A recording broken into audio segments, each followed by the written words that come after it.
সকালবেলা উঠে দেখি মেঘলা মেঘলা ওয়েদার আছে, বেশ ভাল লাগছিলো, বেশ গরম গরমও পড়ে গেছে।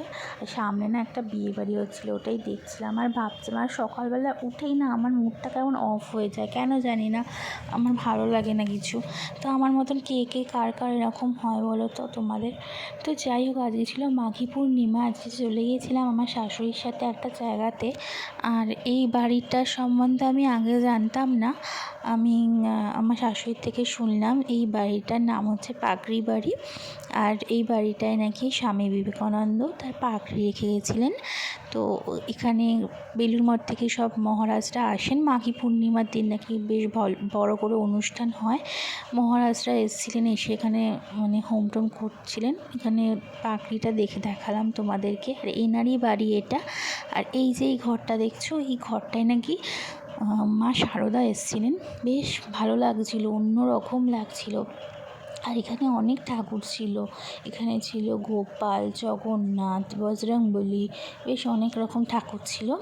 আর বেশ পুরনো বাড়ি, ভালো লাগছিল খুব। পুরনো বাড়িতে অনেক ইতিহাস থাকে, খুবই ভালো লাগছিলো। ওখানে সবাই অনেক কিছু বলাবলি করছিল। আর আজকে দিনে এই বাড়িতে সবাই ঢুকতে পারে, মানে কারোর কোনো বাধা নিষেধ নেই, সবাই আসতে পারে, এসে দর্শন করতে পারে পাগড়ি।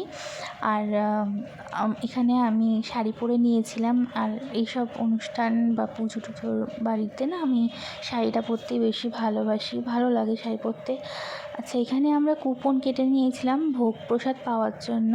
তো এখানে বসে পড়েছি, আর আমাদের পরেই বিরাট লাইন পড়ে গেছিলো। যাই হোক, খুব ভালো ভাগ্য ছিল যে আমাদের লাইন দিতে হয়নি। এখানে ছিল খিচুড়িটার স্বাদ কী বলবো, অপূর্ব। ভোগের কোনো আলাদা করে রিভিউ হয় না।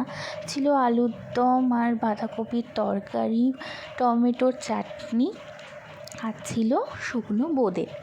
ভীষণ ভালো ছিল খাবারের স্বাদগুলো, মানে ভোগের কোনো আলাদা করে কোনো কিছু খারাপ হয় না। এরপর বাড়ি ফেরার পালা, বাড়ি ফিরে যাচ্ছি। আমাদের বাড়ির কাছেই ছিল। তো ভিডিওটা ভালো লাগলে প্লিজ তোমরা একটু সাপোর্ট